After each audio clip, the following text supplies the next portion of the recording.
भारत की संघीय व्यवस्था एक बहुत ही पेचीदा ताना बाना है। जी हम अक्सर केंद्र राज्यों के रिश्तों पर ही ध्यान देते हैं, जी लेकिन ये व्यवस्था उतनी ही मजबूत या कमजोर होती है राज्यों के आपसी संबंधों से। हाँ बिल्कुल। सोचिए, इतने सारे राज्य हैं, सबकी अपनी जरूरतें, अपने हित, तो इनके बीच तालमेल कैसे बैठता होगा? सही बात है, और ये संविधान बनाने वालों ने भी सोचा था। हाँ, तो उन्होंने इसके लिए कुछ रास्ते सुझाए हैं संविधान में, सहयोग बढ़ाने के या कोई विवाद हो तो उसे सुलझाने के। जी, कई प्रावधान है। तो आज हम इन्हीं की थोड़ी गहराई में उतरते हैं।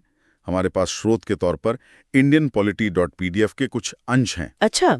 और मकसद ये है कि हम समझें कि ये व्यवस्थाएं असल में कैसे काम करती हैं। मतलब पानी के बंटवारे से लेकर व्यापार तक और भी बहुत कुछ। हाँ, कानूनी मान्यता, क्षेत्रीय सहयोग, ये सब जुड़े हुए हैं। चलिए शुरू करते हैं। बिल्कुल।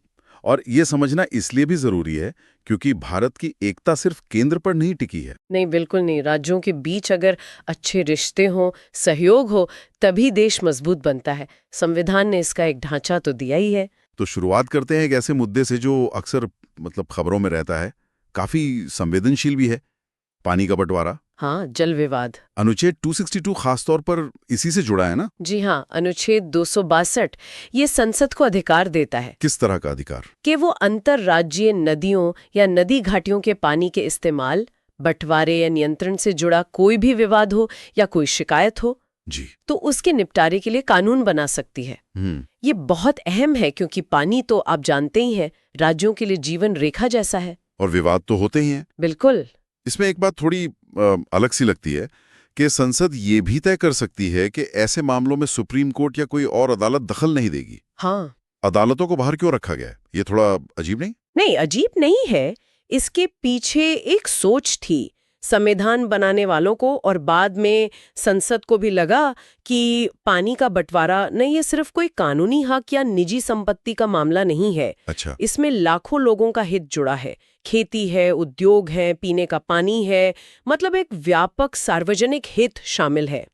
तो इसे सिर्फ कानून के दायरे में नहीं देखा जा सकता। इसलिए लगा कि एक खास, मतलब अदालतों से अलग एक एक्स्ट्रा जुडिशियल मशीनरी होनी चाहिए जो इन सब पहलुओं को देख सके, तकनीकी भी, प्रशासनिक भी। जी, और सार्वजनिक हित को भी ध्यान में रख सके। समझ गया। तो इस सोच के तहत फिर संसद ने किया क्या? कौन से कानून बनाए? हाँ, तो संसद ने अपनी इस शक्ति का इस्तेमाल करके दो मुख्य कानून बनाए।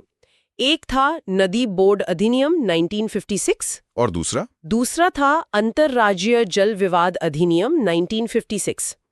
जो नदी बोर्ड अधिनियम है, उसके तहत तो केंद्र सरकार अगर राज्य चाहें तो नदी बोर्ड बना सकती है सलाह देने के लिए। सलाह देने के लिए? हाँ, ज्यादातर वो सलाहकारी ही रहे। अच्छा, तो फिर दूसरा कानून अंतर्राज्यीय जल विवाद अधिनियम, वो ज्यादा अहम हुआ होगा। हाँ, वो ज्यादा निर्णायक साबित हुआ है। ये कानून केंद्र सरकार को अधिकार देता है कि अगर कोई राज्य सरकार कहे कि भाई पानी का ये विवाद बातचीत से नहीं सुलझ रहा, तो केंद्र सरकार उस विवाद के निपटारे के लिए एक तदर्थ, मतलब एड हॉक, एक अस्थायी ट्रिब्यूनल बना सकती है। न्यायाधिकरण यानी ट्रिब्यूनल। अच्छा, और इन ट्रिब्यूनल्स के फैसलों का क्या वजन होता है? क्या उन्हें कोर्ट में चुनौती दे सकते हैं? नहीं, यहीं पर अनुच्छेद 262 की खास बात है। ये जो अंतर्राज्यीय जल विवाद अधिनियम है, ये साफ कहता है कि ट्रिब्यूनल का जो फैसला होगा वो अंतिम होगा, फाइनल। हाँ, और विवाद से जुड़े सभी राज्यों पर बाध्यकारी, मतलब बाइंडिंग होगा। अरे वाह! और इतना ही नहीं, कानून ये भी कहता है कि सुप्रीम कोर्ट हो या कोई और अदालत, उसके पास ऐसे किसी जल विवाद में दखल देने का अधिकार क्षेत्र ही नहीं होगा जिसे ट्रिब्यूनल को सौंपा गया है। अच्छा। 2016 तक देखें तो केंद्र सरकार ने 8 ऐसे ट्रिब्यूनल बनाए भी हैं, जैसे कृष्णा, गोदावरी, नर्मदा, रावी, ब्यास, कावेरी, ये सब उदाहरण है। ये तो बड़े नाम हैं, इनके विवाद तो सालों चले हैं। जी हाँ, ये बड़े जटिल विवाद सुलझाने की कोशिश करते रहे हैं। तो एक तरह से ये पानी के झगड़ों के लिए स्पेशल कोर्ट्स हो गईं, जिनका फैसला आखिरी माना जाएगा। हाँ, कह सकते हैं। हालांकि हमने देखा है कि कई बार इन फैसलों को लागू करवाना भी अपने आप में एक चुनौती बन जाता है ना? बिल्कुल, वो एक अलग पहलू है। शायद यहाँ कानून और राजनीति का वो खिंचाव साफ दिखता है। एकदम। कानूनी तौर पर फैसला ठीक है, बाध्यकारी है, पर जमीन पर उसे उतारना राज्यों की इच्छा शक्ति, उनके आपसी तालमेल पर निर्भर करता है। ये ढांचा विवाद सुलझाने का रास्ता तो दिखाता है, पर गारंटी नहीं कि विवाद खत्म हो ही जाए। सही कहा। चलिए अब पानी के इन खास विवादों से हटकर राज्यों के बीच जो सामान्य तालमेल है, सहयोग है, उसकी बात करते हैं। उसके लिए भी कोई संवैधानिक व्यवस्था है? हाँ, बिल्कुल है। इसके लिए संविधान का अनुच्छेद 263 बहुत महत्वपूर्ण है। अनुच्छेद 263। जी, ये राष्ट्रपति को अधिकार देता है, अगर उन्हें लगे कि सार्वजनिक हित में, मतलब पब्लिक इंटरेस्ट में जरूरी है, तो वो एक अंतर्राज्यीय परिषद यानी इंटरस्टेट काउंसिल बना सकते हैं। इंटरस्टेट काउंसिल, इसका मकसद क्या है? मकसद है राज्यों के बीच और केंद्र और राज्यों के बीच बेहतर कोऑर्डिनेशन, मतलब समन्वय बनाना। अच्छा, तो ये काउंसिल करती क्या है, क्या काम है इसके? अनुच्छेद 263 में ही इसके 3 मुख्य काम बताए गए हैं। जी। पहला, अगर राज्यों के बीच कोई विवाद उठे तो उसकी जांच करना और सलाह देना। सलाह देना, ठीक है। दूसरा, ऐसे मुद्दे जिन पर कुछ राज्यों का या सभी राज्यों का या फिर केंद्र और राज्यों का साझा हित हो, उनकी जांच करना, उन पर चर्चा करना। और तीसरा, ऐसे किसी भी विषय पर सिफारिशें करना, खासतौर पर उस विषय से जुड़ी पॉलिसी और एक्शन में बेहतर तालमेल कैसे हो। तो ये मूल रूप से एक सलाहकारी बॉडी हुई, मतलब सुप्रीम कोर्ट की तरह बाइंडिंग फैसले नहीं देते। हाँ, सही कहा आपने। इसकी भूमिका सुप्रीम कोर्ट से अलग है। सुप्रीम कोर्ट अनुच्छेद 131 के तहत राज्यों के बीच कानूनी विवादों पर बाइंडिंग निर्णय देता है। जी। पर इंटरस्टेट काउंसिल की भूमिका सलाह देने की है, चर्चा करने की, सिफारिशें करने की है। ये कानूनी और गैर कानूनी दोनों तरह के मसलों पर बात कर सकती है। लेकिन इसका काम फैसले सुनाना नहीं, बल्कि तालमेल बिठाना है। बिल्कुल। इसका असली महत्व एक मंच के तौर पर है, जहां केंद्र और राज्य मिलकर बैठें, बात करें साझा मुद्दों पर। क्या ऐसी परिषदें पहले भी बनी थी या ये एकदम नया विचार था? देखिए, अनुच्छेद 263 के तहत कुछ निकाय पहले भी बने थे, जैसे सेंट्रल काउंसिल ऑफ हेल्थ थी या लोकल गवर्नेंस की काउंसिल थी। अच्छा। लेकिन एक स्थायी और मतलब जिसमें सब शामिल हों, ऐसी इंटरस्टेट काउंसिल की जरूरत महसूस हो रही थी। और इस बारे में सरकारिया कमीशन ने हाँ, सरकारिया आयोग, जिसने केंद्र राज्य संबंधों पर बहुत काम किया, जी, उन्होंने पुरजोर सिफारिश की थी कि एक स्थायी इंटरस्टेट काउंसिल बननी चाहिए। और उसी आधार पर 1990 में वीपी सिंह सरकार ने पहली बार ये स्थायी काउंसिल बनाई। अच्छा, 1990 में। तो इसकी बनावट कैसी है? कौन कौन लोग होते हैं इसमें? इसकी संरचना काफी व्यापक रखी गई है ताकि सबका प्रतिनिधित्व हो। प्रधानमंत्री इसके अध्यक्ष होते हैं। ठीक। फिर सभी राज्यों के मुख्यमंत्री, जिन केंद्र शासित प्रदेशों में विधानसभा है उनके मुख्यमंत्री, बाकी केंद्र शासित प्रदेशों के प्रशासक और जिन राज्यों में राष्ट्रपति शासन है वहां के राज्यपाल, ये सब सदस्य होते हैं। मुख्यमंत्रियों के अलावा और कौन? इनके अलावा प्रधानमंत्री 6 केंद्रीय कैबिनेट मंत्रियों को नामित करते हैं, जिनमें गृह मंत्री जरूर होते हैं, वो भी सदस्य होते हैं। और कुछ और मंत्री स्थायी आमंत्रित सदस्य के तौर पर भी शामिल होते हैं। तो ये तो काफी हाई लेवल बॉडी लगती है। प्रधानमंत्री, सारे मुख्यमंत्री, कैबिनेट मंत्री। हाँ, इरादा यही था कि ये एक उच्च स्तरीय समन्वय मंच बने। तो क्या ये नियमित रूप से मिलती हैं? इसके फैसले कैसे लिए जाते हैं? देखिए, नियमों के हिसाब से तो साल में कम से कम 3 बार बैठक होनी चाहिए और इसके फैसले आम सहमति से लिए जाते हैं। ये इसकी सहयोगात्मक प्रकृति दिखाता है। आम सहमति से?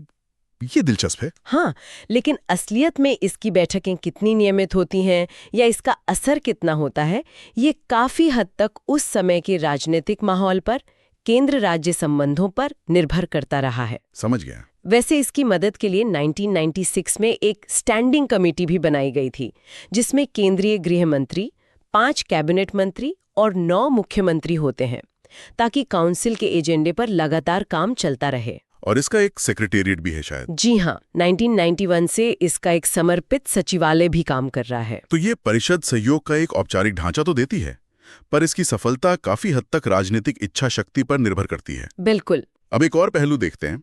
मान लीजिए एक राज्य कोई कानून बनाता है या वहां की अदालत कोई फैसला देती है, तो दूसरे राज्य में उसकी क्या अहमियत होगी? क्या उसे अनदेखा किया जा सकता है? नहीं, ऐसा नहीं हो सकता। इसके लिए संविधान में एक सिद्धांत है, फुल फेथ इन क्रेडिट, यानी पूर्ण विश्वास और एतबार। Full faith and credit? हाँ, ये अनुच्छेद 261 में है। इसका सीधा सा मतलब है कि भारत के पूरे क्षेत्र में केंद्र सरकार और हर राज्य के जो पब्लिक एक्ट्स हैं। पब्लिक एक्ट्स मतलब? मतलब विधायी कानून और कार्यकारी आदेश, और जो सरकारी रिकॉर्ड्स हैं और जो अदालती कार्रवाइयां हैं यानी जुडिशियल प्रोसीडिंग्स, जी। उन सबको पूरा विश्वास और पूरी मान्यता दी जाएगी। अच्छा, इसे थोड़ा और आसान भाषा में समझाएं। इसका व्यावहारिक मतलब क्या हुआ? देखिए, इसका मतलब ये है कि एक राज्य के कानून और सरकारी रिकॉर्ड दूसरे राज्य में भी मान्य होंगे। जैसे मान लीजिए एक राज्य ने ड्राइविंग लाइसेंस जारी किया है या जन्म प्रमाण पत्र, तो उसे आमतौर पर दूसरे राज्यों में भी मान्यता देनी होगी, बशर्ते वो नियमों के तहत बना हो। और अदालती फैसलों का क्या? हाँ, अदालती कार्यवाही के मामले में संविधान कहता है कि भारत के किसी भी हिस्से की जो सिविल अदालतें हैं, उनके जो अंतिम निर्णय और आदेश होंगे जी। वो पूरे भारत में कहीं भी लागू करवाए जा सकते हैं, एग्जीक्यूट करवाए जा सकते हैं। अच्छा, यानी अगर दिल्ली की कोर्ट ने मान लीजिए किसी प्रॉपर्टी विवाद में फैसला दिया तो उसे चेन्नई में भी लागू करवा सकते हैं बिना चेन्नई में दोबारा केस किए? बिल्कुल सही। इससे न्याय प्रक्रिया आसान होती है, लोग फैसलों को लागू करवाने के लिए भटकते नहीं रहते। ये तो बहुत काम की बात है। हाँ, लेकिन यहाँ एक बात ध्यान रखनी है, ये नियम मुख्य रूप से सिविल फैसलों पर लागू होता है। सिविल फैसलों पर, क्रिमिनल पर नहीं? जी, क्रिमिनल यानी आपराधिक फैसलों पर नहीं। मतलब एक राज्य की अदालत दूसरे राज्य के जो दंड कानून हैं, पीनल लॉज हैं, उन्हें लागू करने के लिए बाध्य नहीं है। अपराध का मामला वहीं देखा जाता है जहां वो हुआ है। अच्छा, ये फर्क समझना जरूरी था, सिविल और क्रिमिनल का। ठीक है, अब कानूनी मान्यता से आगे बढ़ते हैं आर्थिक पहलू पर। भारत इतना बड़ा देश है, अलग अलग राज्यों में अलग अलग चीजें बनती हैं, बिकती हैं। जी। तो राज्यों के बीच व्यापार आसानी से हो सके, इसके लिए क्या व्यवस्था है? इसके लिए संविधान का भाग 13 है, अनुच्छेद 301 से 307 तक।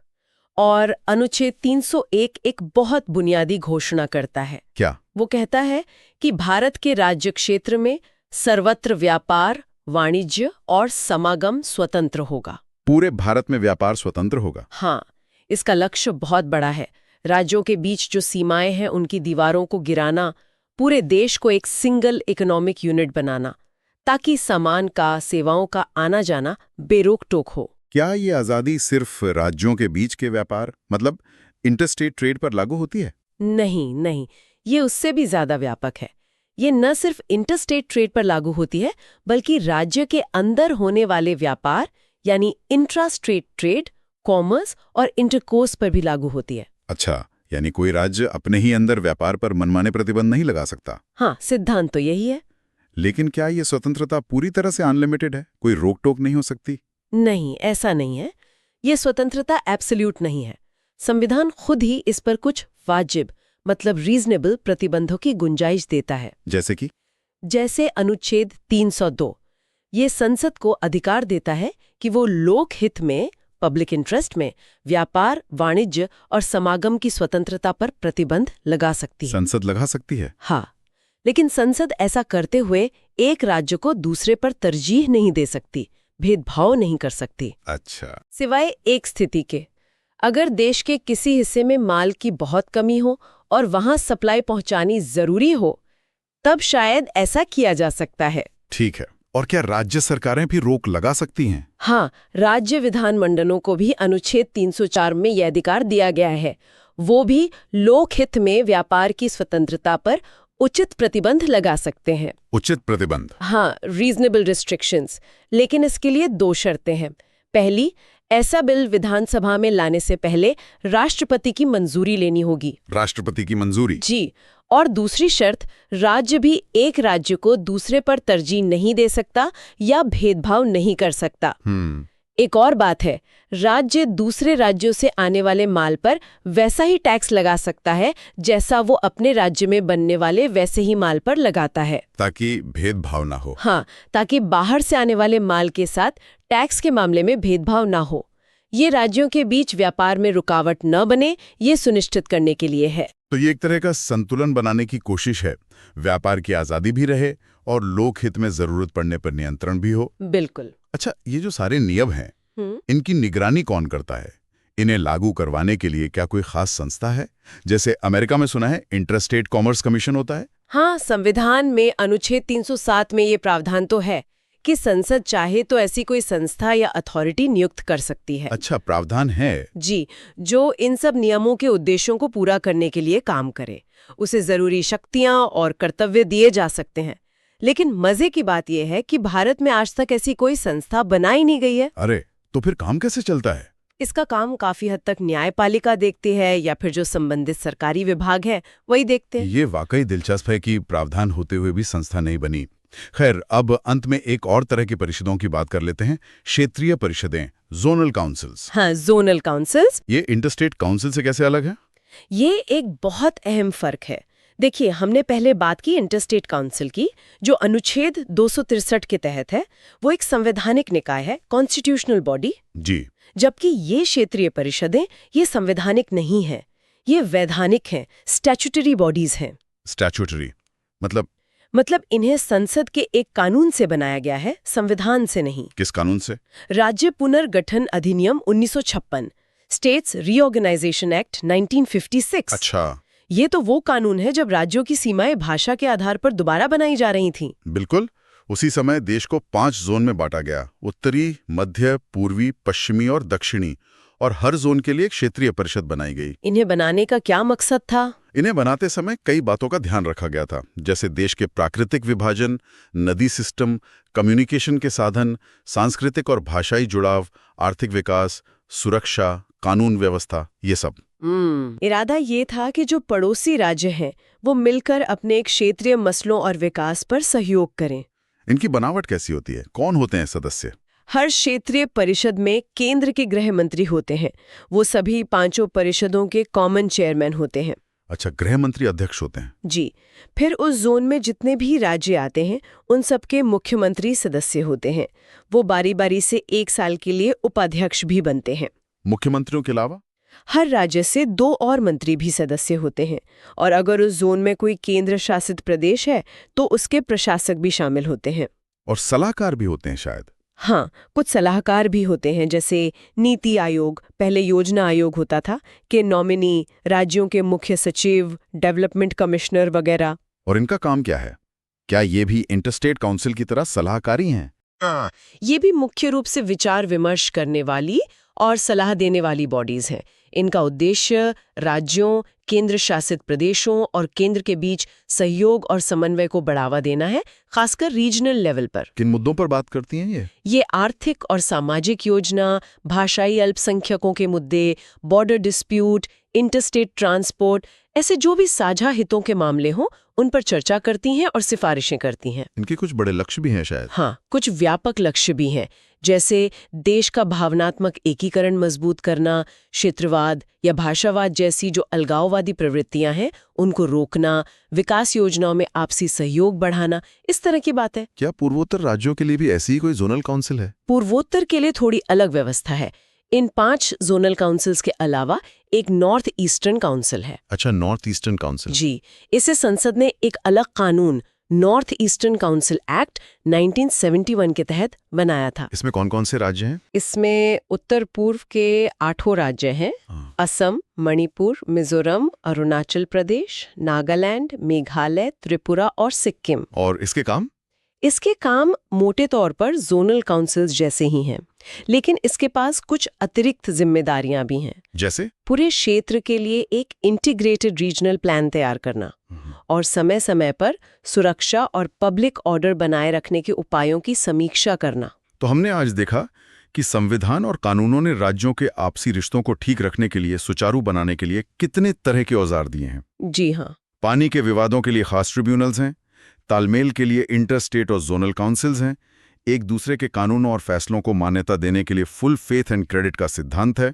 और व्यापार की आजादी के नियम भी हैं। हाँ, ये सब भारत की जो विविधता है उसमें एकता बनाए रखने की एक कोशिश का हिस्सा लगता है। निश्चित रूप से ये सारे तंत्र दिखाते हैं कि भारत जैसे विशाल और विविध देश में संघीय संतुलन साधना एक लगातार चलने वाली प्रक्रिया है। ये ढांचे, ये प्रक्रियाएं, ये सब अपनी जगह अहम है। लेकिन शायद यहाँ एक सोचने वाली बात ये भी है कि इन औपचारिक ढांचों के अलावा राज्यों के बीच असल में सहयोग और विश्वास की भावना आती कहाँ से है? उसे कौन सी चीज प्रेरित करती है? हाँ, ये गहरा सवाल है। और कैसे ये सुनिश्चित हो कि ये परिषदें या ट्रिब्यूनल्स सिर्फ कागजी संस्थाएं न रह जाएं, जमीनी स्तर पर वाकई में संवाद और समाधान का जरिया बने? शायद ये सवाल हमें इन प्रावधानों के व्यवहारिक असर को और गहराई से समझने की तरफ ले जाता है।